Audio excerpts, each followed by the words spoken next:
15h, 16h30, Cyrielle Sarah Cohen. Radio J. Bonjour Léa Djadja. Bonjour Cyrielle. On a décidé de mettre ce petit générique qui est celui de Incroyable Transformation qui rappelle sûrement quelque chose à nos auditeurs. Merci beaucoup d'être mon invité aujourd'hui pour découvrir alors votre actualité autour de votre livre. Je crois que c'est votre premier livre, si je ne dis pas de bêtises, exactement. Qui s'appelle Apprendre à s'aimer en 365 jours. Dans la continuité d'ailleurs, je crois, de votre travail en tant qu'experte beauté dans Incroyable Transformation sur M6. Mais avant d'en être arrivée là, bien sûr, une femme qui a certainement dû se forger, même se former pour aiguiller les autres, et alors l'envie de vous découvrir pour qui vous êtes au-delà de ce que vous faites. Et si vous êtes bien d'accord, le début, toujours le début. C'est parti Léa Djadja. C'est parti. C'est parti. Je crois savoir que vous avez 32 ans. 33. 33. Mais Alors j'aime bien c'est le 32. cette année. Voilà, on est bon parce que j'ai fait le compte entre le temps où vous avez rencontré votre mari, on va y venir dans un instant, et votre date, la date où vous êtes rencontrés, le temps que vous avez passé ensemble. Et alors pas plus d'informations sur le lieu ni la date de votre naissance ou même votre famille. Et on adore découvrir ce genre de choses sur l'antenne de Radio J puisqu'on aime le début. Ce Dites-nous tout. sera de l'exclusivité. Alors, Eh c'est bien, vrai avec que plaisir. je reste assez discrète sur ma vie de famille. Je suis la fille de Godwin Djadja et de Anne Lifshitz, qui eux-mêmes sont dans l'audiovisuel. Donc, c'est vraiment un milieu dans lequel j'ai baigné depuis toute petite, dans lequel je me sens assez à l'aise. Mais je voulais pas non plus avoir une carrière d'audiovisuel. J'ai trouvé ma petite place en tant que maquilleuse et ça me plaisait beaucoup. Et puis, l'opportunité s'est présentée et je suis devenue animatrice télé. Voilà.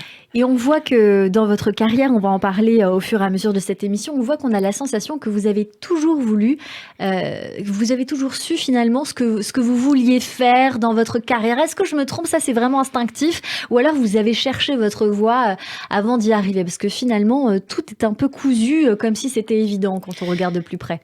La raison pour laquelle justement ça paraît évident, je pense que c'est parce que mon leitmotiv reste quand même l'amour et l'envie de faire les choses. Donc je ne ferai rien qui me soit difficile ou pas agréable. Et je pense que c'est ce qui permet justement de faire les choses d'une belle façon. C'est quand on aime les faire.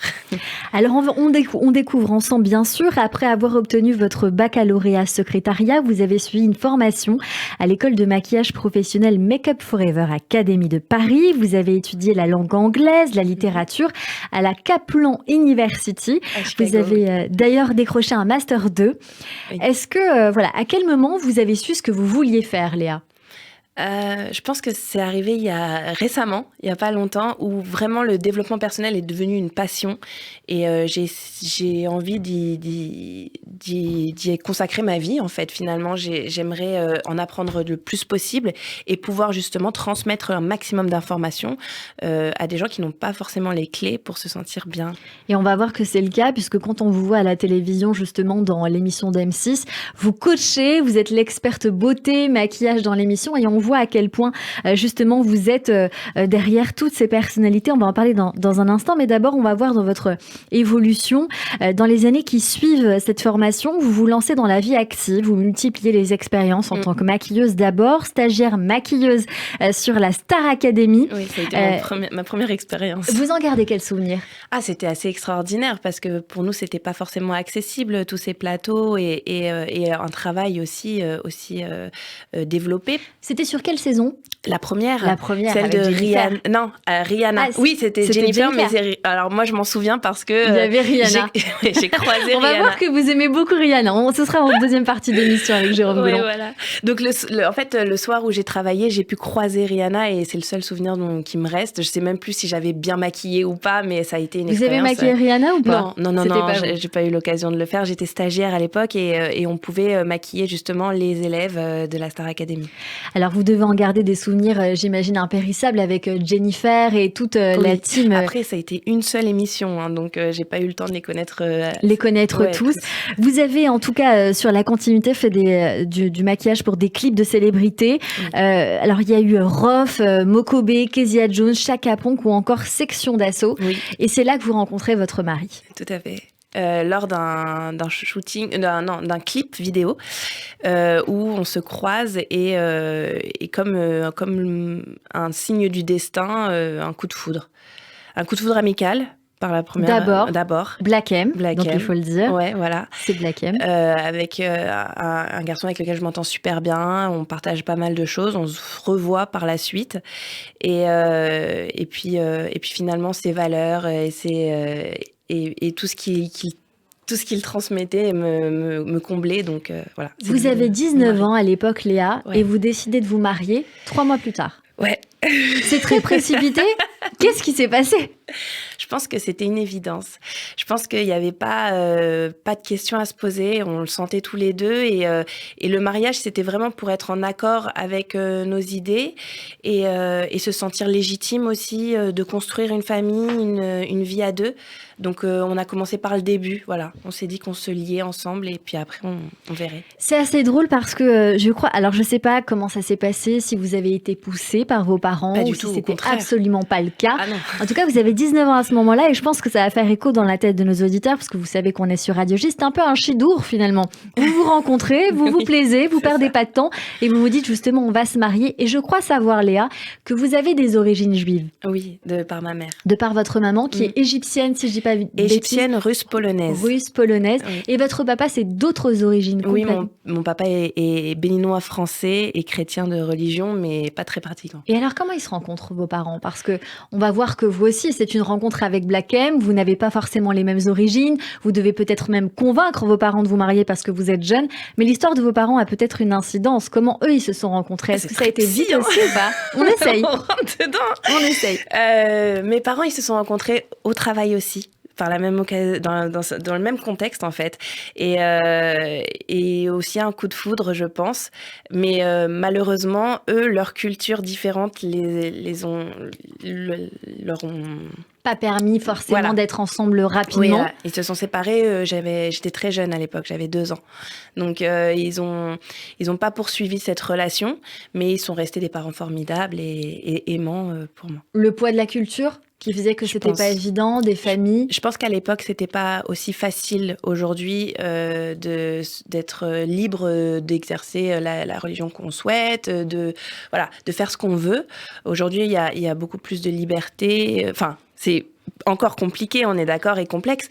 Mais je pense que comme les débats s'ouvrent et les gens peuvent communiquer plus facilement sans avoir peur de ce qu'ils ne connaissent pas, et ils apprennent aussi sur les autres, c'est plus facile. On était la génération de mes parents n'avait pas autant d'ouverture que la génération qu'on a aujourd'hui. Donc vous faites une sorte de réparation finalement, parce que là où vos parents ont quelque part échoué, vous avez décidé de ne pas lâcher, puisque ça fait 13 ans que vous êtes avec Alpha Diallo. Ouais. Voilà, plus connu sous le nom de Black M, mais qui a un vrai prénom et un vrai nom, Alpha Diallo. 7 ans de psychanalyse, hop, ça y est, c'est fait. Ça y est, c'est parti. C'est fait. Vous avez aujourd'hui 2 enfants. Oui. Léa, vous avez choisi le premier prénom de votre enfant. J'aime pas trop rentrer dans cette intimité, mais on est sur Radio J et votre fils s'appelle Isaac. Exactement. Et il y a quand même une importance dans ce prénom. Pourquoi vous choisissez Isaac ? C'est un prénom qui, justement, s'adapte à nos 2 religions, donc familiales, c'est-à-dire musulmane pour lui et sa famille et juive pour la mienne.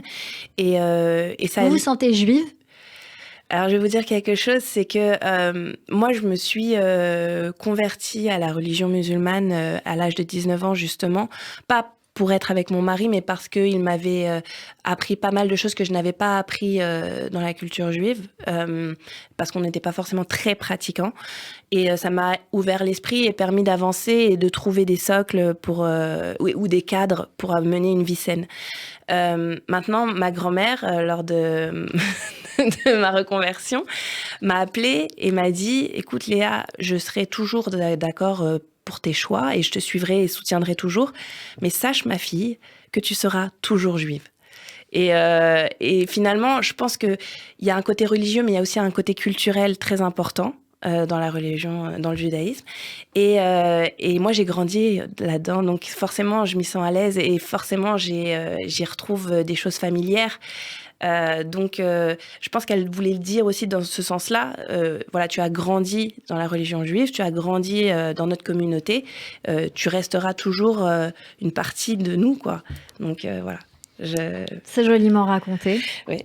Donc aujourd'hui, je ne me fie pas forcément, je ne suis pas forcément une religion particulière. On va dire que j'ai mes croyances et que avec tout ce que j'ai pu apprendre et ce qui fait de moi justement cet humain un peu melting pot, parce que mes parents, parce que ma famille et que je suis d'une famille très ouverte, j'en apprends tous les jours et ça me permet d'accepter et d'apprendre encore chaque jour. Donc voilà, je veux pas me fier à quelque chose. Je préfère dire que j'ai mes croyances et qu'elles me permettent d'avancer. Et je respecte toutes celles des autres. Et vos croyances sont multiples, on l'a bien compris, Léa Djadja. Et justement, je pense que c'est très important le fait d'avoir toutes ces croyances parce qu'elles forgent et elles forment aussi. Et vous êtes alors conseillère en images et maquilleuse professionnelle, on l'a dit, pour les particuliers à un moment donné de votre vie. Vous partagez vos astuces aussi, vos conseils mode et beauté sur votre compte Instagram. Et il y a 3 ans, vous devenez experte beauté dans l'émission de M6, Incroyable Transformation, aux côtés de plusieurs autres professionnels de la mode pour relooker, conseiller les candidats. Vous êtes notamment avec Nicolas Waldorf et Charla Carter, que j'adore d'ailleurs. Et donc, comment vous avez atterri dans cette émission? Parce que il faut quand même avoir, j'imagine, un réseau à un moment donné, que vous vous êtes fait repérer. Comment ça s'est passé pour vous? Pas du tout. J'ai participé au casting, comme plusieurs maquilleuses d'ailleurs qui ont été sélectionnées. Je ne sais pas comment ils ont fait leur recherche, mais ils m'ont appelé, ils m'ont contacté par mail. Donc, à la base, j'ai cru que c'était une blague parce que je n'avais fait j'avais aucune ambition de passer à la télé ou aucun casting qui me permettait justement de passer ce genre de casting. Voilà. Et finalement, j'ai eu au téléphone la directrice de casting qui a été génialissime, super gentille, super accueillante, qui m'a abordée avec beaucoup de simplicité. Et je pense qu'elle avait compris le personnage et que voilà, il fallait m'attendrir un petit peu pour me faire venir là-dedans. Et vous dites, la vision artistique que j'ai, c'est de me laisser totalement mener par mon instinct. Ouais. Tout ce que je peux faire, c'est instinctif et surtout avec beaucoup d'amour. Exactement. On ressent ça même sur vos réseaux sociaux, où j'imagine que c'est là que les casteurs vous ont repéré, puisque c'est aussi comme ça que ça fonctionne. Une expérience alors pour repimper, coacher, redonner confiance à ces participants qui ont un look un peu trop fade ou trop excentrique. Est-ce que vous demandez aux gens de venir sur le tournage avec leur pire tenue? Parce que quand on regarde l'émission, on se pose cette question, on se dit quand même c'est tiré par les cheveux, obligé, c'est la pire des tenues du placard. On nous a même demandé si ce n'était pas de nous qui les habillions et que ce n'était pas un jeu, etc. Et non, en fait, bien sûr qu'on leur demande de venir avec la pire tenue avec laquelle ils sont sortis pour que nous, on puisse avoir une visibilité sur ce qu'ils sont capables de faire. Mais bien sûr, ils ne s'habillent pas forcément comme ça tous les jours, je pense. Est-ce que vous avez eu des surprises, Léa, sur les tournages, des moments incroyables, des échanges? Oui. Quels sont les moments que vous avez retenus de cette émission? Il y en a des très intenses émotionnellement parce qu'on ne raconte pas tout dans l'émission, ça reste quand même une heure good mood, donc on essaye d'être léger. Mais c'est vrai que derrière tout ça, il y a forcément une problématique et souvent des drames. Donc, nous, on entend ça, ce qui peut être très difficile aussi, mais et surtout pour moi qui suis hypersensible. On me voit souvent pleurer à l'écran d'ailleurs. Mais il y a aussi des moments fantastiques d'humour. Nicolas est un... Il est très drôle. C'est le coiffeur dans l'émission. C'est lui qui s'occupe... Il a une répartie incroyable qui nous permet vraiment de prendre du recul et de relativiser quand ça devient un peu difficile. Et puis, il y a des moments un peu choquants aussi où on se dit, ça existe, quoi. Il y a des gens qui sont capables d'avoir cette manière de penser où il y a des gens qui n'ont pas du tout confiance en eux et se dire, mais waouh, quoi, comment tu te rends pas compte du potentiel que tu peux avoir, etc. Enfin, voilà. Et justement, vous parliez de confiance en soi dans cette émission, bien sûr, des révélations pour les invités d'une part, mais aussi les vôtres. Un extrait. Qu'est-ce que t'en penses? Tu veux que je te dise qui est cette personne?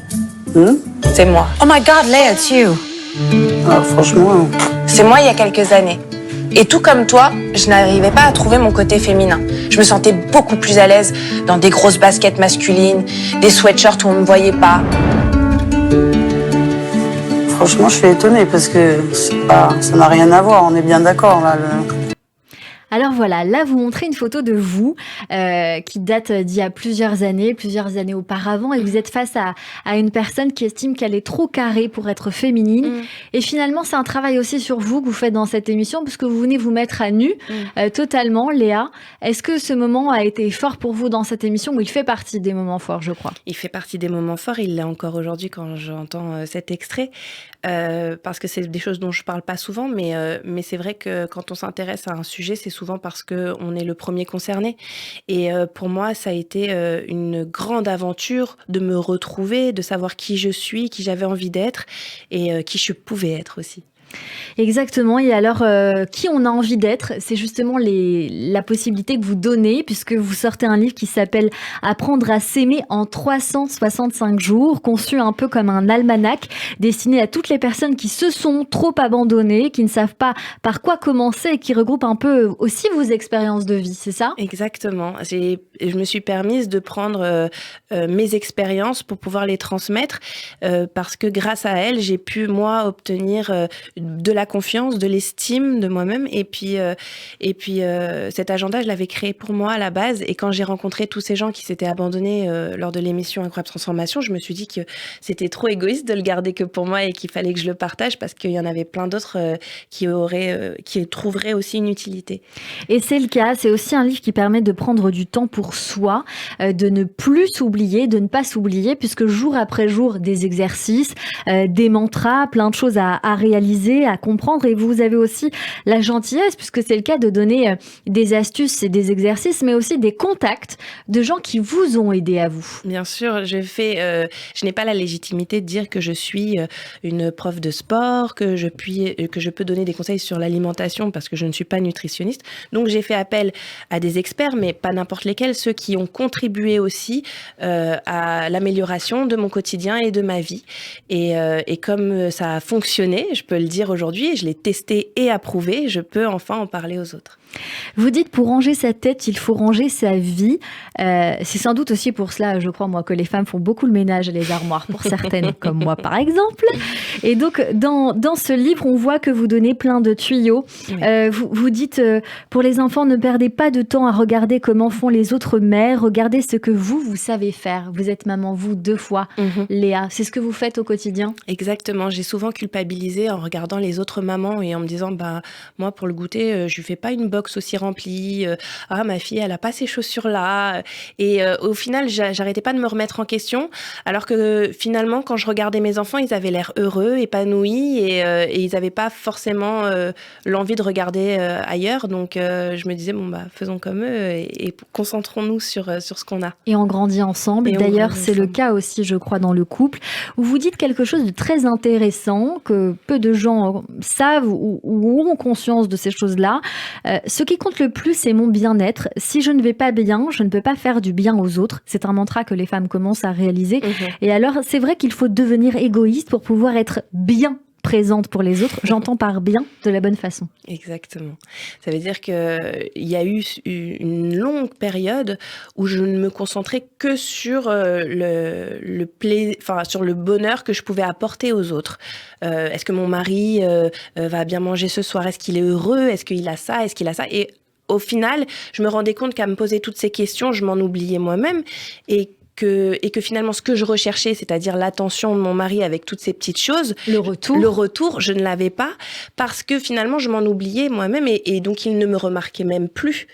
Et quand j'ai totalement tourné la vapeur et que je me suis dit je vais prendre soin de moi, j'ai repris le power un peu et tout d'un coup j'en ai laissé un peu de côté le dîner de ce soir, tu commanderas ou tiens pourquoi tu n'essayerais pas toi derrière la cuisine et finalement l'équilibre s'est remis en place où j'avais du temps pour moi et en même temps il me trouvait épanouie et bien dans mes baskets, donc finalement ça l'a tiré et moi j'avais encore plus de plaisir à prendre soin de lui par la suite. C'est un effet boomerang. C'est exactement Je crois que vous dites aussi que vous avez le plus appris, c'est que justement, vous étiez responsable de votre bonheur. C'est ce qu'on apprend énormément dans ce livre aussi, que vous ne devez pas attendre de quelqu'un qu'il comble vos besoins, mais que finalement, le bonheur, il est à l'intérieur de nous. Exactement. C'est ce qu'on découvre dans ce livre et c'est très important de le dire. Qu'est-ce qu'il faut pour être heureux, Léa Djadja? Qu'est-ce qu'il faut faire? Je pense qu'il n'y a pas quelque chose à faire en particulier. Je pense que c'est un travail de tous les jours. Je pense qu'il faut se lever le matin avec déjà un bon état d'esprit pour pouvoir être productif. Et à la fin de sa journée, recenser un peu tout ce qu'on a pu faire de productif pour qu'on puisse se dire... pour gagner de l'estime, en fait, tout simplement. C'est pour ça que j'ai mis en place ce livre un peu à la manière d'un agenda pour qu'on puisse checker à la fin toutes les choses qu'on s'était donné à faire dans la journée et puis vraiment prendre du recul et se dire quand même voilà, j'ai eu une bonne journée. Qu'est-ce que vous avez appris de votre livre, Léa ? Parce que vous dites que vous l'avez testé vous-même. Ah, je l'ai testé moi-même et je le teste encore aujourd'hui tous les jours. C'est ça. Je l'utilise au quotidien parce que dans des moments où on est un peu down, ce qui arrive à tous les êtres humains, il me permet aussi de me donner de la discipline. Ça veut dire que là où j'ai envie, et bien sûr on a le droit de s'abandonner quelques jours, et je le dis dans mes réseaux, voilà, on accepte ça. Mais il faut savoir se reprendre en main et parfois on ne sait pas par où commencer. Et c'est pour ça que j'ai construit cet agenda et que j'ai conçu cet agenda pour qu'on puisse justement se dire qu'à n'importe quelle page, d'ailleurs il est intemporel pour qu'on puisse y aller à n'importe quelle page, à n'importe quel temps et se dire ah tiens, qu'est-ce qu'elle me propose aujourd'hui Léa de faire un stretching détente. Ok, bah faisons un stretching détente. Vous parlez aussi de l'ikigai. Je crois que c'est comme ça que ça se prononce. Oui. Alors, j'ai trouvé ça très intéressant parce que je ne connaissais pas du tout. Oui. Et comme on est vraiment dans du développement personnel, je crois que ça C'est permet ça. de trouver sa vocation. Exactement. Vous nous expliquez ce que c'est l'ikigai pour ceux qui ne savent En fait, ça met en place tout ce que vous aimez dans la vie pour qu'au final, je le mets en gros. Oui. On inscrit un peu tout ce qu'on aime dans la vie pour qu'au final, on puisse trouver vraiment la chose sur laquelle se concentrer et qui nous permettra de travailler en étant épanoui. Pour terminer, Léa Djaja, ce livre s'adresse principalement aux femmes. On est honnête ? Pas forcément. Vraiment pas forcément. Je l'utilise aussi avec mon mari. Je l'utilise aussi sur des jeunes hommes qui, eux, n'ont pas forcément les clés pour savoir prendre soin d'eux. Et pour les hommes, ça peut leur permettre de mieux comprendre les femmes. Ah, et ça, c'est intéressant. Ouais. On va poursuivre cette émission ensemble et on aime beaucoup cette chanson. On était obligés, parce que Bien quand sûr. on entend votre nom de famille, on est obligé d'avoir envie de danser là-dessus, évidemment. Et on adore Aya Nakamura. C'est On va mon revenir hymne dans un... national. Eh bien voilà, et c'est le vôtre aujourd'hui sur Radio J. On continue cette émission avec vous, Léa Djaja, animatrice TV de l'émission Incroyable Transformation sur M6 et auteure de Apprendre à s'aimer en 365 jours. Tout de suite, une courte pause, le journal de l'information et on revient. Radio J. Radio J. 15h, 16h30. Cyrielle Sarah Cohen. De retour sur Radio J, merci de passer votre après-midi avec nous jusqu'à 16h30 avec mon invité aujourd'hui, Léa Djaja, animatrice télé de l'émission Incroyable Transformation sur M6 et auteure de Apprendre à s'aimer en 365 jours aux éditions Marabout. Et dans cette partie d'émission, Léa, eh bien, on découvre toute la culture du moment ou bien d'avant selon vos goûts pour découvrir des choses que vous affectionnez, qui vous ressemblent ou bien même qui pourraient vous plaire. Avec plaisir. Et mes acclamations, mon enthousiasme, viva notre bienfaiteur. Olé, olé, olé. Et tout de suite, on part donc au théâtre avec Emma Scali. Bonjour Emma. Bonjour Cyrielle, bonjour Léa Djaja. Bonjour. Alors aujourd'hui, moi j'ai eu envie de vous parler du spectacle de Florence Foresti Oui. qui se joue actuellement au théâtre Marigny jusqu'au 31 décembre, Boys, Boys, Boys, parce que je crois que c'est un spectacle à voir selon vous. Bah, c'est vrai que moi je suis une très grande fan de Florence Foresti, que j'ai vu tous ses spectacles jusqu'à présent et celui-ci est le nouveau en date et je suis très excitée à l'idée de pouvoir le voir. Eh ben oui, je crois que vous avez tout à fait raison parce que c'est un spectacle à la fois intime et universel qui touche par sa drôlerie et sa profondeur. En fait, rien que le choix du titre, Boys, Boys, Boys, eh ben, il fait un clin d'œil au tube enlevé de Sabrina dans les années 80 et il résume d'une certaine façon ce que vous venez de dire, l'incursion dans l'univers en fait de Florence Foresti qui nous parle des hommes de manière décomplexée, tendre et osée. En fait, c'est un spectacle à la fois ultra moderne et un tantinet subversif. Tout ce qu'on aime. Exactement. Mais alors, qu'est-ce qui se passe ? Eh ben, au début du spectacle, Florence Foresti, elle entre en scène sur une chorégraphie énergique qui fait mine de l'essouffler. Elle a 48 ans et elle va nous le rappeler tout au long du spectacle et elle s'offre même le luxe, vous allez voir, de se vieillir volontairement en s'étiquetant du titre de quinquagénaire, comme si elle voulait prendre peut-être un peu de hauteur, un demi-siècle, pour parler de thèmes qu'elle affectionne particulièrement. On imagine que c'est un rapport entre les hommes et les femmes. Mais vous avez tout à fait raison, Cyrielle. Elle parle des rapports hommes-femmes et de tous les complexes qui en découlent, mais aussi de son statut de mère, de son statut face à son ado qui la terrorise. Et elle reprend finalement tous les sujets que vous aimez, Léa Djadja, et qui sont abordés dans les précédents spectacles. Et elle les réinvente en fait d'une certaine façon avec tendresse et subtilité. Je pense qu'aujourd'hui ils sont évolués parce qu'en fait elle a fait un spectacle à chaque partie de sa vie et il y a eu cette partie où elle était célibataire et où elle recherchait justement l'homme de sa vie, etc. Il y a eu cette partie où elle a eu des enfants et tout d'un coup elle s'installe dans une vie familiale. Et moi ça a été un de mes spectacles préférés. C'est Madame où elle parle de sa fille, où elle parle, voilà, et c'est extrêmement drôle et en même temps très profond, parce que ça nous permet, nous, de relativiser aussi sur certains sujets. Et tout aujourd'hui, elle arrive justement à une autre partie de sa vie qui, moi, m'intéresse parce que je m'y dirige. Doucement, mais sûrement. Très doucement encore. Mais c'est vrai que j'aime bien regarder les gens, comment ils arrivent à prendre du recul sur ce qu'ils ont vécu. Et ça nous permet aussi de retrouver certains codes et d'éviter certains pièges pour plus tard. Bien sûr. Oui, et en fait, ça rejoint, tout ce que vous dites rejoint exactement ce que j'avais envie d'aborder par rapport à ce spectacle. Donc c'est génial, parce que c'est vraiment un spectacle qui est à la fois dans la continuité et la rupture. Dans la continuité, parce qu'on retrouve tout ce que vous venez de dire, autodérision, modernité, etc. Et rupture aussi parce qu'elle n'est pas du tout consensuelle.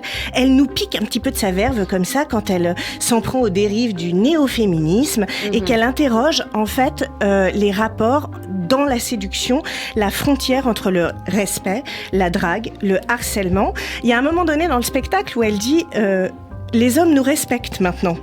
Mais moi, j'ai pas le temps, en fait.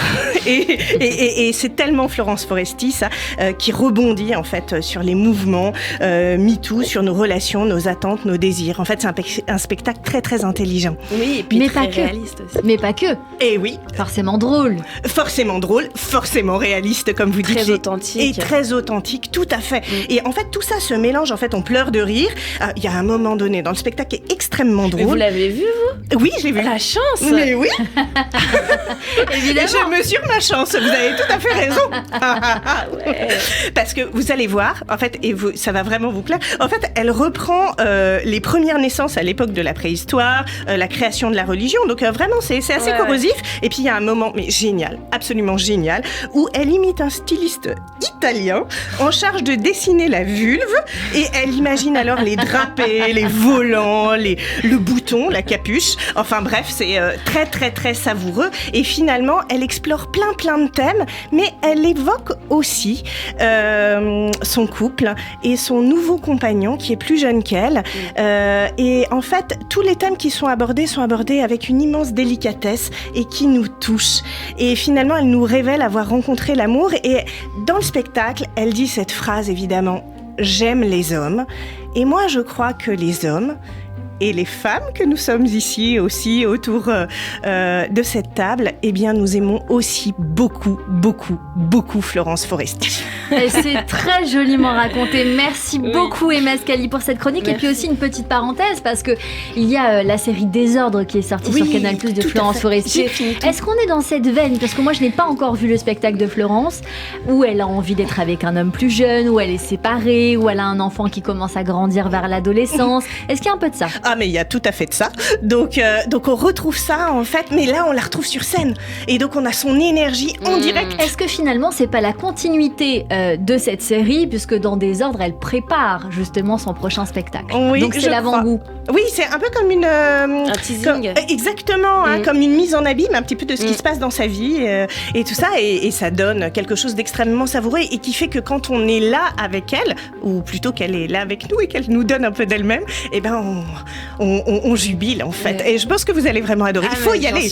Il faut y aller. C'est jusqu'au 31 décembre au Théâtre Marigny et il faut absolument y aller pour rêver les boys. Eh ben, je pense qu'on va tous y aller. Merci beaucoup Emma Scali puisqu'on a parlé série il y a une poignée de secondes. Et bien tout de suite, c'est la chronique émotion de Jérôme Goulon.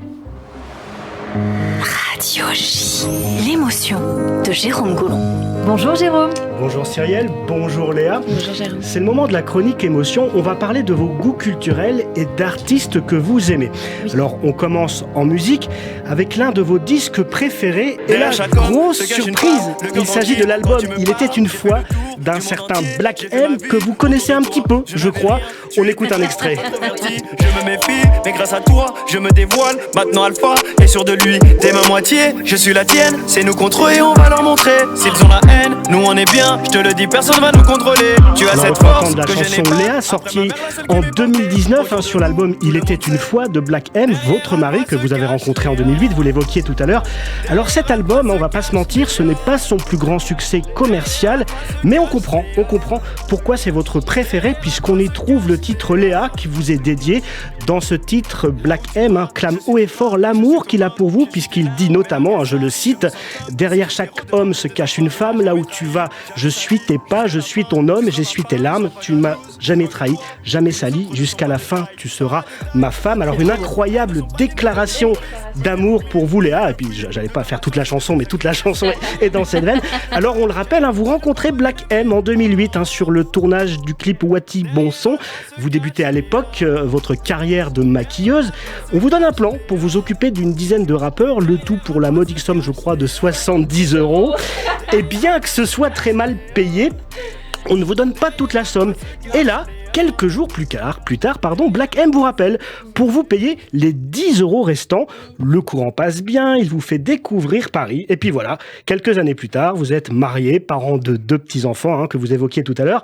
Une très belle histoire, même si vous aimez rappeler Léa Djadja, ne surtout pas vouloir être cantonné au rôle de femme d'eux. Vous avez un jour déclaré au sujet de votre mari « Je ne veux pas qu'il pense que je suis avec lui pour son statut de star ». Eh bien, quand on écoute la chanson Léa, vous pouvez être certaine qu'il ne doute pas une seule seconde de vos sentiments, Léa. Et on a parlé de Black M, on va poursuivre avec un autre M. Oui, alors, Léa Djadja, il semblerait que vous ayez une certaine sensibilité pour les M.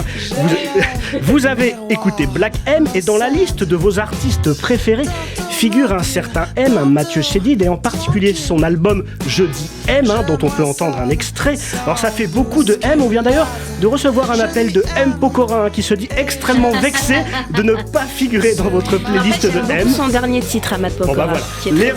L'erreur est réparée. Alors, pour en revenir à Mathieu Chédid, Je dis M est donc son deuxième album, sorti en 1999, Exactement. 2 ans après la création de son personnage, M. Ouais. Et pour la petite anecdote, les textes de la chanson Je dis M ont été écrits par sa grand-mère, André Chédid, véritable femme de lettres, une femme dont l'œuvre fut un questionnement perpétuel sur la condition humaine et les liens entre le monde et l'homme.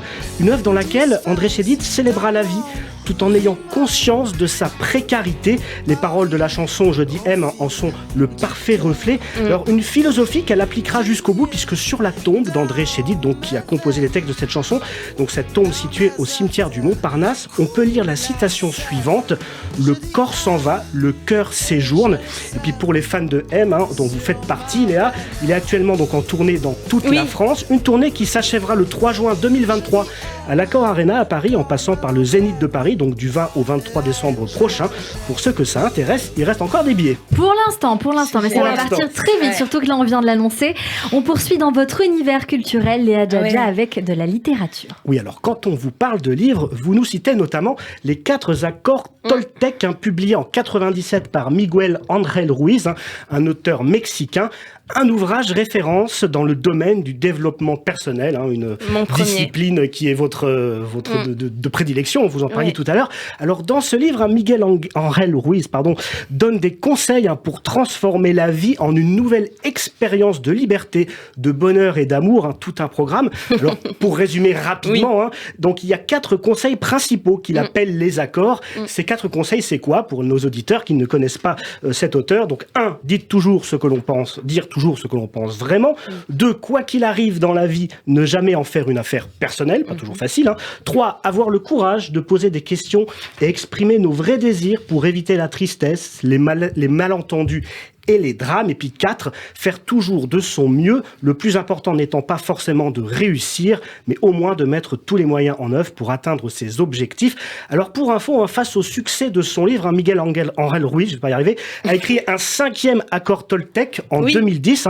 Alors ce 5e accord, c'est soyez sceptiques, mais apprenez à écouter les autres. Alors je vais faire une digression, écouter les autres, c'est un peu la leçon qu'on pourrait retenir d'une série dont vous êtes fan, Léa Djadja, en l'occurrence la série Friends. L'occasion de faire une parenthèse sur The Friends Experience qui a ouvert ses portes à Paris le 21 novembre dernier. Une expérience immersive qui offre aux visiteurs la possibilité de revivre des moments phares de la série et de se promener dans les décors. Pour les nostalgiques de Friends, c'est un événement à ne pas manquer. Évidemment, et je crois que nos Instagram ont été inondés ces derniers jours puisque c'était la promotion et le démarrage il y a quelques jours. On va y aller évidemment en équipe pour une cohésion Radio J bientôt. C'est à Porte de Versailles. Vous y êtes allé ou est-ce que vous comptez y aller, Léa ? Je compte y aller. J'ai vu pas mal de photos déjà qui m'ont beaucoup donné envie. Mais ce qui est fou aussi surtout, c'est que en fait Friends, même par elle a été successful cette série. Et pourtant j'avais l'impression d'être la seule à l'aimer. Personne n'en parlait. Et là ça devient hyper tendance et tout le monde en parle. Et j'ai l'impression de vraiment ne pas être la première des fans, quoi. Il y en a plein qui pullulent. On a tous aimé cette série incroyable, évidemment. Et c'est vrai que là, on a la nostalgie de Friends et c'est l'occasion de pouvoir se rattraper. Donc, je crois qu'on va tous y aller nombreux. Léa Djadja, on termine votre voyage dans votre univers culturel maintenant avec du cinéma, Jérôme. Oui, alors l'un de vos films préférés du moment, c'est Black Panther 2, Wakanda Forever, qui vient tout juste de sortir puisqu'il est dans les salles depuis le 9 novembre. On peut entendre la bande originale du film avec Rihanna, une artiste qui vous parle, Léa Djadja, puisqu'elle figure dans votre playlist, dans vos moments de blues. C'est vous qui l'écrivez dans votre livre. Alors, Black Panther 2, c'est un film que vous nous conseillez pour le message qu'il fait passer à travers des personnages fantastiques. Un film que vous préférez même au premier volet. Et pourtant, ce n'était pas gagné d'avance. Et pour cause, le 28 août 2020, 2 ans après la sortie du premier Black Panther, l'acteur principal, Chadwick Boseman, décède d'un cancer. Une maladie qu'il avait cachée à tout le monde. Même le réalisateur du film n'était pas au courant. D'où la sidération de tout le monde. Au moment de la nouvelle, il avait gardé ça pour lui. Il ne voulait pas parler de cette maladie. C'est vrai que ça ne se voyait pas. Alors le défi était donc de taille pour Marvel, qui a pris le parti de ne pas faire tenir le rôle par un autre. Il a même à un moment été question d'utiliser une doublure numérique, mais ils ont refusé. Donc dans Black Panther 2, Marvel fait donc un adieu à l'un de ses Avengers et aborde la question de son héritage et de sa mémoire, de quoi donner un surplus d'émotion à cette suite. Et on comprend finalement l'émotion qui peut nous envahir quand on regarde ce film. Une suite dont la morale pourrait être la phrase gravée sur la tombe d'André Chédid qu'on évoquait à l'instant: le corps s'en va, le cœur séjourne. Incroyable, bravo, c'est pour ça ce moment d'émotion. Et alors, la chanson est tellement merveilleuse qu'on va l'écouter encore un peu.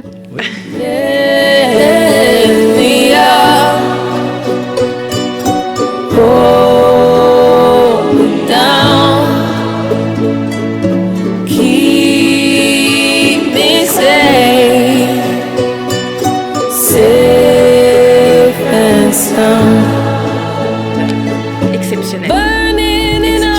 Léa, vous êtes en train de nous expliquer qu'il y a quelques jours, quelques semaines, vous avez vu le film Black Panther 2 en avant-première avec, à l'occasion de sa sortie, avec tous les fans du film.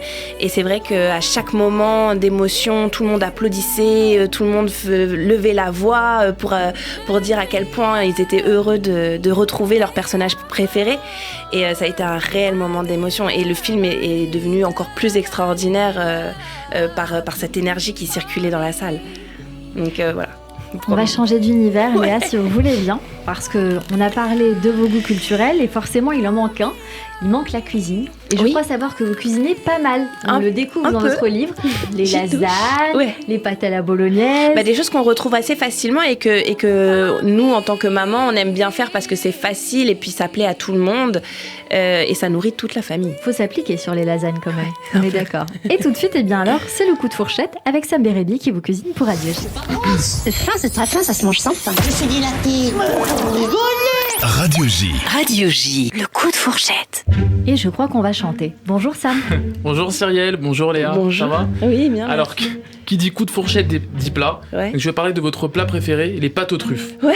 C'est ça ou pas ? Oui, c'est ça. Moi, c'est un plat très important pour moi. Parce que c'est un plat que je vais souvent manger pour mes premiers rendez-vous, mes premiers dates. Je vais souvent dans des restos italiens, c'est très romantique. C'est vrai. Par contre, voilà, pour toutes les filles, c'est un message pour toutes les filles. Léa, Cyrielle, au nom de tous les garçons, arrêtez de faire semblant de chercher dans le portefeuille quand l'addition arrive. On sait qu'on va la payer l'addition, il n'y a pas besoin de...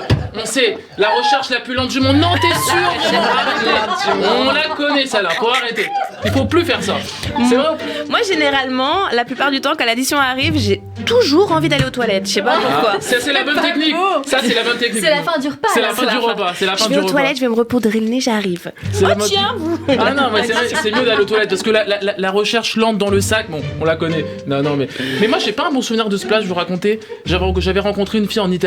Donc j'avais fait un rendez-vous avec elle à Rome. On avait été dans un restaurant. On avait mangé des pâtes aux truffes. C'était très bon. J'étais sorti du restaurant. La fille m'avait beaucoup plu. J'avais pensé à elle toute la soirée. Sauf que les pâtes aux truffes m'avaient fait mal au ventre, très mal au ventre. Donc j'étais rentré dans le taxi. J'avais arrêté brusquement un taxi. Je rentre dans le taxi. Je m'assois. Et là, j'entends un hurlement. Voilà comment j'ai écrasé une pauvre dame qui était dans le taxi. Donc je suis interdit de séjour en Italie. Ah oui, là maintenant c'est... Donc on en a déjà parlé. Mais si je vous parle du clip du coup Whitey Bonson, qu'est-ce que c'est pour les auditeurs peut-être qui viennent d'arriver? C'est le premier clip sur lequel on s'est rencontrés, mon mari et moi. Et alors, comment s'est passée cette rencontre? Parce que je crois que vous l'avez maquillé plus que les autres. Non, alors ça c'est lui qui le raconte. Black M m'a appelé, il m'a dit que il m'a appelé, il m'a dit elle m'a maquillé plus que les autres et je crois qu'il a pas su trop comment vous aborder, non? Il y a pas une... Ah ouais, c'est vrai qu'il était assez réticent parce que j'étais déjà... j'avais plus confiance en moi à cette période-là et je devais maquiller tout le monde et ils étaient au moins, je sais pas, 17. Ils étaient énormes à l'époque. Enfin, ils étaient mais c'était pas connu, enfin c'était avant... Ils étaient pas connus non plus, donc pour moi ça paraissait vraiment un truc de quartier à faire rapidement, mais il fallait que je m'en débarrasse le plus vite possible pour rentrer chez moi, etc. Je prêtais main forte à une de mes collègues qui ne pouvait pas venir, donc de base j'étais pas prévue là-dessus. Et il arrive en retard. Il arrive en retard? Il est arrivé en retard. Possible ça. Et donc du coup moi j'avais... Vous l'avez engueulé ou pas? Bah oui. Ah bah quand même. Forcément, la pression du réalisateur qui me dit tout le monde doit être prêt, PAT, etc. Prêt à tourner, etc. Et donc du coup je commence à lui dire bah écoute s'il te plaît il faut que je te maquille, dépêche-toi. Et lui il prend tout son temps et il me nargue, il mange et machin. Et donc voilà, ça avait pas commencé sur des bons... Mais je crois qu'il a pas su comment vous aborder, il vous a dit faut pas fumer parce que vous étiez en train de fumer, voilà. Bon, faut donner des conseils à Black M pour aborder les filles. Non, je rigole, c'est pas vrai. C'est pas vrai. Que ça a marché. Ça a marché. Mais je crois que la première fois où il a voulu vous pécho, vous avez tourné la tête au dernier moment. C'est vrai. On m'a dit ça, c'est vrai ou pas? On m'a dit ça. Ouais, Black M, j'ai dit Black M m'a appelé, il m'a tout dit, il m'a tout balancé. Non, il a essayé de m'embrasser et je trouvais ça beaucoup trop tôt et on n'avait pas encore vécu des trucs. Et vous savez quand vous êtes dans ces premiers moments de relation, vous avez votre cœur qui papillonne à chaque fois que vous allez le voir. Et je me dis je veux pas arrêter ça, je veux encore un peu de ce moment-là. Et donc du coup j'ai tourné la tête et ça a duré encore une semaine. Une semaine, le temps de faire, c'est ça. Moi aussi, c'est un peu dur pour moi d'aborder les filles. C'est pour ça que je me suis dit que j'allais faire rire les gens. Parce qu'on connaît tous ce fameux dicton femme qui rit, femme. À moitié dans ton lit. À moitié et encore. Mais moi, c'était pas ça. Moi, c'était femme qui rit, femme, mon ami. Y a pas. Donc voilà, j'ai pas de leçon à donner. Donc au lycée, vous êtes une influenceuse, maquilleuse. Vous faites beaucoup de vidéos pour donner des conseils pour lutter contre l'acné, les cernes. Au lycée? Non, des vidéos. Oui. Sur YouTube, j'ai fait quelques vidéos pendant le confinement parce que je m'ennuyais pas mal et que j'avais une grosse demande au niveau de ma communauté. Voilà, c'est ça. D'ailleurs, moi j'ai plein de demandes. On va y revenir dans un instant. Moi, j'ai beaucoup de demandes, j'ai beaucoup de problèmes à ce niveau. Donc j'ai écrit une petite chanson pour vous. Non, avant. Et on va en parler après, mais j'ai écrit une petite chanson pour solliciter votre aide. D'accord. Vous êtes prête? Oui. C'est pour vous, c'est cadeau. C'est parti. Pourquoi vous faites toutes des têtes comme ça?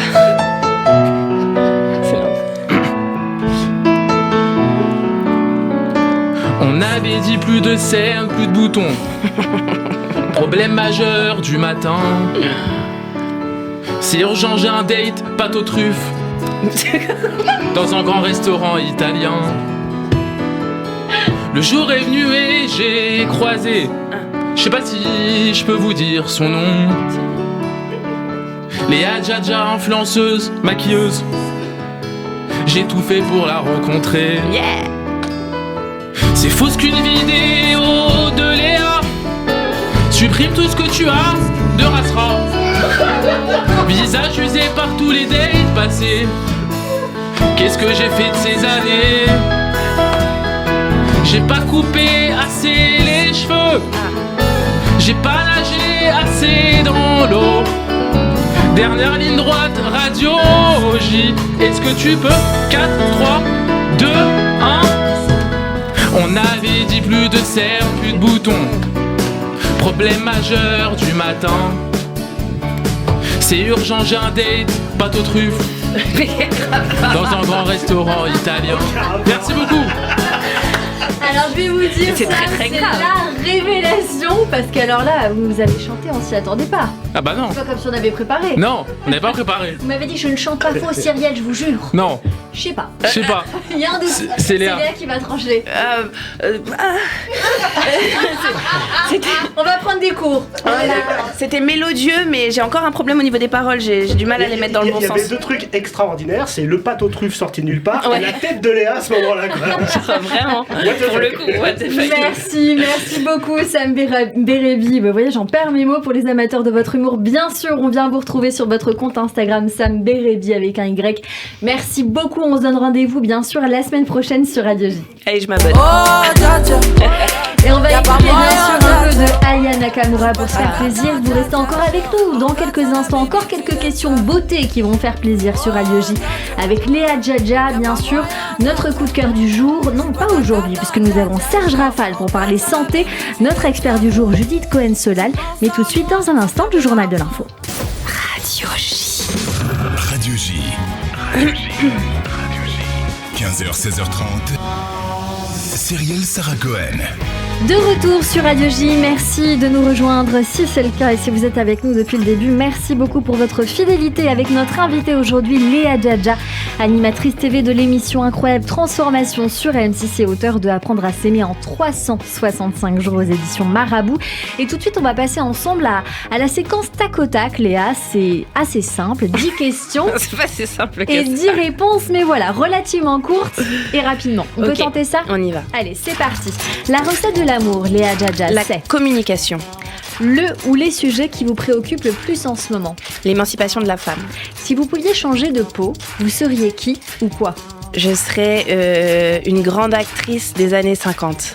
Très beau. Quel est le plus beau compliment qu'on puisse vous faire ? Ton livre m'a beaucoup aidée. Qu'est-ce que vous avez fait de plus fou pour quelqu'un ? Sacrifier du temps. Ou l'épouser ? C'est une réponse aussi. La plus belle qualité humaine pour vous ? L'empathie. Vos 3 grands plaisirs du moment ? Manger des gâteaux au chocolat à n'importe quelle heure de la nuit, entendre mes enfants rire et mon 3e, rentrer dans ma maison. Voilà. Votre surnom ? Mon surnom, Lia Ney Ney. Ney. Ça vient d'où ?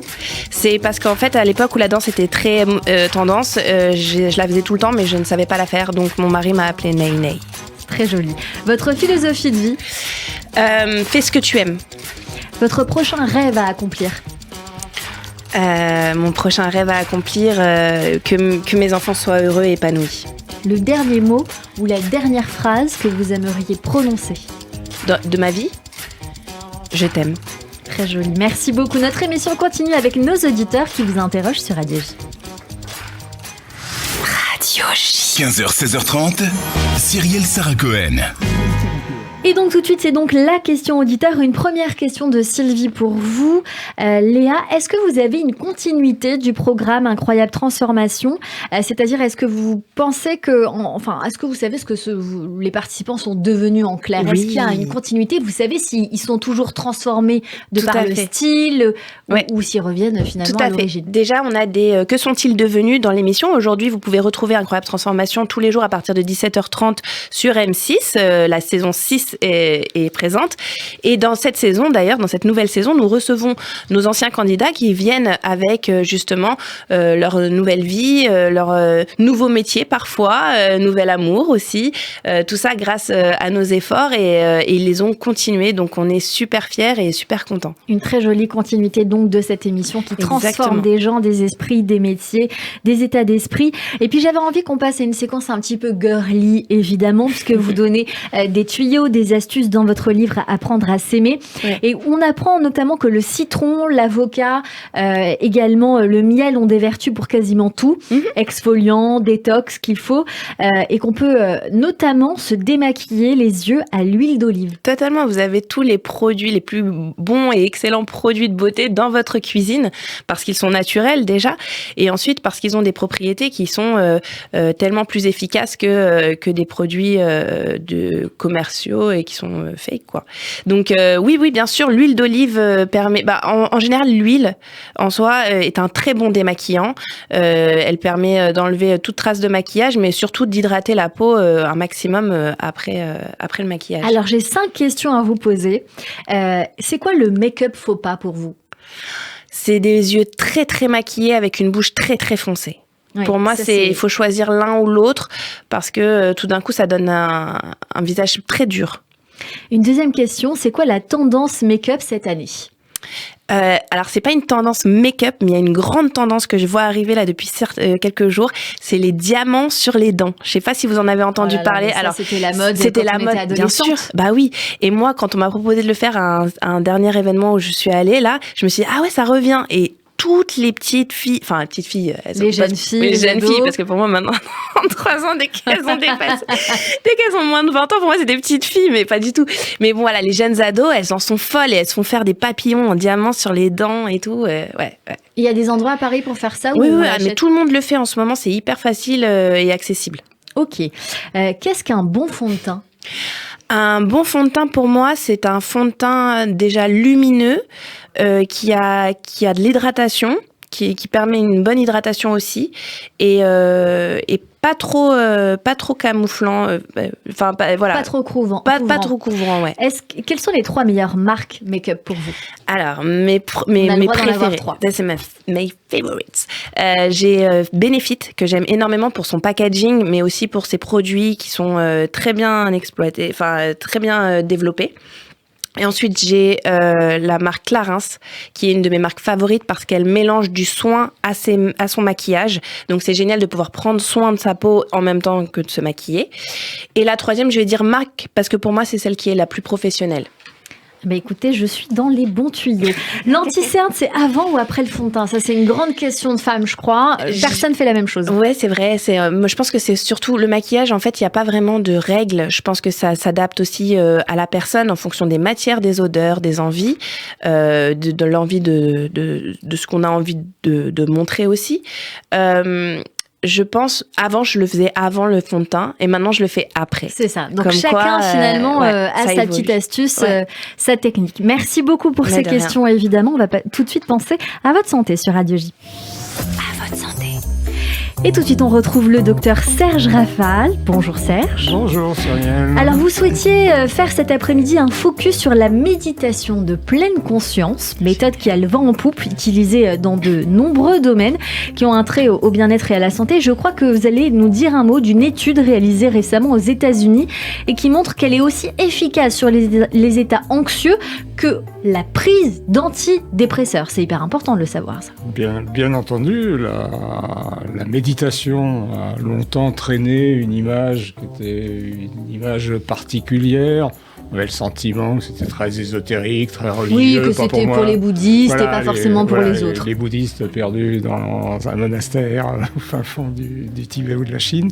Et en fait, on a redécouvert l'intérêt de la méditation, qui est en fait une technique psycho-corporelle qui permet d'atteindre la maîtrise de soi. Alors quand on est juste dans la méditation, j'ai commencé ça dans les années 70, je trouvais que c'était effectivement très très difficile. Parce que plus on essaye de faire le vide, en fait, il n'y avait aucune injonction comme la sophrologie, par exemple, pour la relaxation. Et plus il y a des infos qui rentrent dans notre tête. Et plus, voilà, je veux faire le vide et j'y arrive pas, et on est submergé, en fait, par des émotions qui sont souvent des émotions négatives. Et dans les années 70-80, donc on a finalement accepté l'arrivée des émotions en considérant qu'on pourrait peut-être les aider, prendre connaissance de ces émotions, les conscientiser, et puis après, les canaliser. Et ça a été fait par des scientifiques dans le Massachusetts. Et depuis le début, je dirais depuis les années 80, on a vu remonter la méditation de pleine conscience, qui était en fait une clinique de réduction du stress au départ, mais qui s'adressait aussi à des patients douloureux. Ça a eu les faveurs des scientifiques, vous l'avez vu, enfin, un millier de cliniques, de services hospitaliers se sont ouverts à la méditation de pleine conscience. Elle était arrivée en France avec quelques locomotives. Voilà, je peux vous citer Christophe André, qui a beaucoup écrit sur ce sujet. Docteur Serge Rafal, comment on médite ? On médite...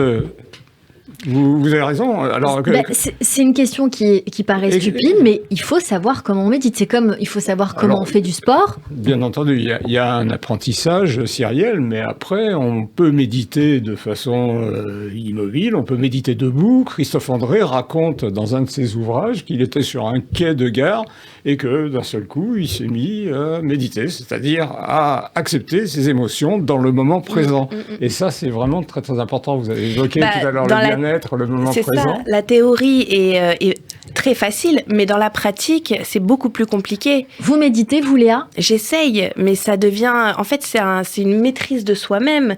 Et pour ça, il faut énormément de concentration. Difficile avec 2 enfants en bas âge. Pas évident. Alors, c'est essayer de ne pas fuir la réalité, c'est d'accepter les pensées, parce qu'on est tous traversés par des pensées souvent négatives, et automatiques et qui vont se mettre en place et qu'on n'arrive pas à chasser. Et la méditation de pleine conscience dit, voilà, vous allez les accepter et en les acceptant et en pratiquant cet exercice, vous posiez la question tout à l'heure, Cyrielle, je vous ai répondu, on peut le faire n'importe où.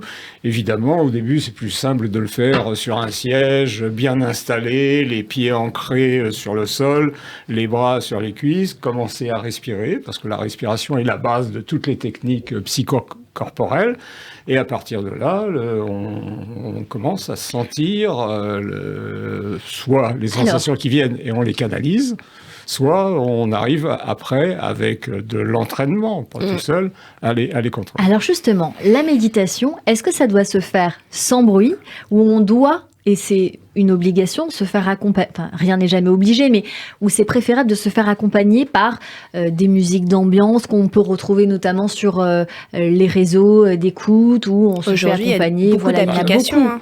Aussi, tout à fait. Au début, on va être bien entendu traversé par des pensées parasites, gêné par le moindre bruit, et on considère qu'on doit pouvoir se maîtriser, on doit pouvoir méditer dans un stade avec 80 000 spectateurs, près d'un marteau-piqueur, mais là c'est vraiment l'expertise. Mais arriver à s'isoler, ce que font, là il y a actuellement le mondial, ce que font les joueurs. Je ne veux pas dire qu'ils méditent sur le terrain, mais ils arrivent à s'isoler de l'environnement, et avec l'habitude de la méditation, vous arrivez à vous isoler quand même du monde extérieur. Docteur Serge Rafal, est-ce qu'il y a un temps recommandé pour méditer ? Non, il n'y a pas de temps, Cyrielle. Ce qui est important, c'est de le faire très très très régulièrement. Des expériences d'imagerie ont été pratiquées et ont montré qu'un certain nombre de zones du cerveau, là on ne va pas rentrer dans l'anatomie, mais plus certaines étaient stimulées, voilà, plus elles sont stimulées, plus voilà, vous allez en profiter. Par exemple, dans l'apprentissage, un gamin qui apprend à jouer du piano, qui apprend du violon, va développer certaines aires. Et aires corticales du cerveau. Et de la même façon, la pratique régulière de la méditation va permettre à certains circuits de s'organiser parce qu'il y a une neuroplasticité du cerveau. Donc on va privilégier certaines zones. Une expérience qui a été faite, Cyrielle, qui est très intéressante, sur les taxis, les chauffeurs de taxis londoniens, eh bien, ils ont une zone qui est beaucoup plus grande que ceux qui ne le font pas, et ça leur permet de se repérer très rapidement dans leur taxi. Mais c'est vrai, parce qu'en fait, au fur et à mesure, ça devient un automatisme. C'est vrai que la méditation, ça permet de se contrôler, de contrôler ses émotions. Aujourd'hui, quelqu'un qui pratique la méditation le plus souvent possible, tout d'un coup, sans s'en rendre compte, face à une situation où il perdrait ses gonds, et ben, tout d'un coup, il va se recentrer et il va se dire, bon, là, j'arrive à analyser la situation, à prendre du recul et à gérer justement tout ce qui pourrait être émotionnel. J'allais vous demander les bienfaits, docteur Serge Rafal. Je crois que Léa nous a bien répondu. Est-ce qu'il y a quelque chose à ajouter ? Tout à fait. Non, cette méthode avait été décrite pour le stress. Elle est utilisée, bien évidemment, pour la douleur. Elle est utilisée pour des angoisses. Elle est utilisée pour pouvoir canaliser ses pensées négatives dans le moment présent. Je crois qu'il faut vraiment insister sur le moment présent. En conclusion, docteur Serge Rafal, faut méditer. En conclusion, faut méditer, faut profiter du temps présent. Alors, je disais, quand je mange, pour moi, un gâteau au fromage, eh ben, je mange le gâteau au fromage et je regarde pas un match de foot. Tout à l'heure, vous évoquiez le gâteau au chocolat. Oui. Quand j'écoute une musique, j'écoute une musique. Et quand je suis avec vous, Cyrielle, je suis pas déjà dans Brésil-Serbie de ce soir. En fait, c'est juste une histoire de concentration, et vivre le moment présent. Chaque seconde, chaque minute. Écoutez, en vous entendant, et puis parce que vous aimez des auteurs que je partage, je crois savoir, notamment Lise Bourbeau et deux auteurs que vous avez cités tout à l'heure, eh bien, vous me faites penser tous les deux au pouvoir du moment présent, le livre d'Eckhart Tolle, qui est un très bon livre que je recommande également. Donc merci beaucoup, merci docteur Serge Rafal de prendre soin de nous désormais tous les jeudis sur Radio J. Radio J. 15h, 16h30, Cyrielle Sarah Cohen.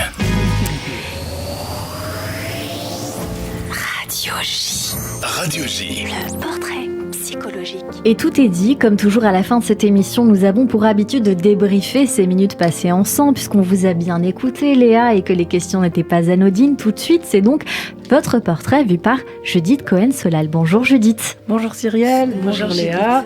Enchantée. Eh bien, ce qu'on pourrait dire, c'est que c'est un étonnement en fait de vous écouter parce que on a compris que vous parlez de beauté, d'amour, toutes choses comme ça qui ont l'air assez superficielles en fait. C'est vrai. On se dit elle s'occupe de maquillage, alors beauté, maquillage, tout ça, encore plus superficiel, pas indispensable. Et pourtant, non, on s'aperçoit qu'il se passe des choses complètement différentes. D'abord, vous accompagnez des gens, parce que moi j'ai compris que... Et puis vous accompagnez des gens à se transformer, mais se transformer dans un sens positif, c'est-à-dire à devenir la meilleure à évoluer, à devenir la meilleure version d'eux-mêmes, à progresser en fait. Il va se passer des choses nouvelles dans leur vie. Vous avez dit tout à l'heure qu'il y en avait après l'émission qui avaient rencontré l'amour, qui avaient trouvé un boulot qu'ils avaient envie. Donc là vraiment, on s'aperçoit que ça dépasse bien le côté superficiel. D'ailleurs, le titre de votre bouquin, c'est Apprendre à s'aimer en 365 jours, qui est très marketing, mais de base, il se trouve que moi, ça m'a fait penser, vous voyez, c'est à cette phrase qui dit tu aimeras ton prochain comme pour toi-même, ou tu aimeras ton prochain comme toi-même. Donc, c'est pas facile du tout de s'aimer. Non. C'est écrit dans le texte biblique. Donc, vous voyez, c'est pas du tout futile. Ça a l'air d'une phrase comme ça, bateau, mais en fait, c'est un réel apprentissage, puisque c'est une injonction importante. Tu aimeras ton prochain comme pour toi-même. Il faut déjà savoir comment on s'apprécie soi-même. Et peut-être que si on ne s'apprécie pas soi-même, justement, on n'arrive pas du tout à être en lien avec les autres parce qu'on va projeter sur eux toutes sortes de choses. Ensuite, je trouve ça... intéressant, ça m'a fait penser aussi, parce que tant que j'étais dans le texte biblique, ça m'a fait penser aux Kohanim qui sont les prêtres, n'est-ce pas, dans le texte biblique. Ils ont une fonction très particulière et il est stipulé justement qu'ils doivent toujours avoir un bel habit, une belle apparence. En fait, vous voyez, on est en plein dans ce qui est normalement les valeurs, donc on devrait s'en fiche complètement. Mais non, en fait, il paraît très important d'avoir une apparence qui soit belle. Voilà, c'est vraiment dit comme ça. Un impact. Il faut qu'ils fassent attention à eux parce qu'ils représentent quelque chose et parce qu'en fait, on va projeter sur eux. Donc, son apparence, ça n'est pas juste une question d'apparence. Ça peut être l'apparence, mais ce qu'on entend aussi à travers ce que vous dites, c'est que vous avez bien compris que c'était pas seulement une question d'apparence, c'est aussi l'expression de l'intériorité de soi-même. Et on a le choix. Soit c'est l'apparence, c'est quelque chose qu'on plaque comme ça sur soi, soit c'est un travail aussi qu'on fait sur soi-même et ça va apparaître à l'extérieur. Donc vraiment très intéressant de vous écouter. J'ai compris aussi que vous étiez à vous toute seule le multiculturel, le multiethnique et l'interreligieux. Je trouve que quand on commence comme ça, évidemment, c'est assez explosif quand même. On ne peut pas être que, oui, mais justement, quand on arrive à s'entendre avec tous ces parties-là de soi-même, là, et à faire la médiation entre tout ça, ça veut dire qu'on arrive quand même à avancer dans la vie. Et puis, loin de la futilité, je comprends que vous avez un couple très stable, alors que vous êtes en plein milieu d'un monde dans lequel il y a un tas de tempêtes médiatiques et autres, justement un monde de l'apparence. Je comprends que la valeur famille pour vous c'est important, pour votre mari aussi, qui est votre mari, pas juste un people qu'on connaît, puisqu'on comprend que vous construisez ensemble quelque chose, un depuis chemin, 14 ans, des valeurs. Voilà, c'est pas rien. Un couple qui tient aussi longtemps dans ce milieu-là, j'ai envie de dire, c'est vraiment pas rien. Donc, c'est une belle leçon pour tout le monde.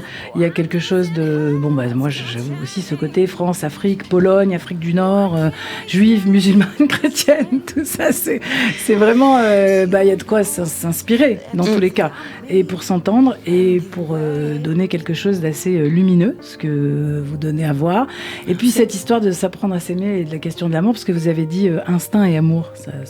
Et je me suis dit qu'avec un prénom comme ça, Léa, puisqu'on était sur le fil de la Bible, Léa, c'est quand même pas simple ce qui lui arrive, parce qu'elle se marie avec quelqu'un à la place de sa sœur, mais finalement, il y a quand même toute une histoire d'amour qui se crée. D'ailleurs, ça dure 14 ans avant que finalement, il rejoigne aussi Rachel, mais n'empêche qu'il aime quand même Léa, parce qu'il est avec elle. Et c'est une belle histoire de lutte, j'ai envie de dire, parce que c'est comme pour dire que l'amour, c'est pas juste le coup de foudre à l'évidence, mais c'est aussi tout un travail.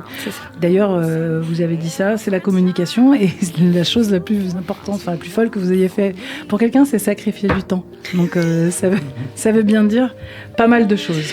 Voilà, je finirai en disant que merci, parce que moi je savais pas qu'on pouvait se démaquiller à l'huile d'olive, donc c'est super. C'est tellement mieux d'aller acheter un tas de choses. Et puis tous les conseils que vous avez donnés là en passant. Donc moi j'ai jamais l'idée d'aller voir, mais je trouve ça formidable. Et puis comme vous avez dit que votre dernière phrase, vous voudriez que ça soit je t'aime. Alors moi j'ai envie de dire que quand on vous voit, on vous aime. Merci beaucoup Judith Cohen-Solal, extrêmement bien résumé. Merci beaucoup Judith, et à la semaine prochaine sur Radio J. Radio J. 15h, 16h30, Cyrielle Sarah Cohen. Et c'est déjà la fin de cette émission ensemble. Léa Djadja, animatrice TV de l'émission Incroyable Transformation sur M6, auteur de Apprendre à s'aimer en 365 jours aux éditions Marabout. Bien évidemment, on a pris le temps de vous découvrir l'amour qu'il y a en nous dans ce livre, mais aussi qu'il y a en vous aujourd'hui sur Radio J. Merci beaucoup. Merci pour cette invitation. D'avoir été mon invité sur l'antenne de Radio J. Merci beaucoup. Un tout petit mot de la fin qui vous revient, très court. Que continuer à donner de l'amour autour de vous, et surtout pendant cette période un peu compliquée. Voilà. Merci beaucoup. Merci Léa. À la réalisation audio et vidéo, Benjamin Arnaud et Clément. Diane Bismuth pour l'aide à la préparation de cette émission. Réécoutez-nous bien sûr sur radioj.fr, YouTube et toutes les plateformes de streaming. Nous sommes maintenant même en live sur TikTok. On nous entend, tout ce qu'on dit, c'est parfait. Rendez-vous très vite, rendez-vous lundi. On se donne rendez-vous lundi dès 15h avec Vladimir Cosma sur Radio J. Belle journée à tous.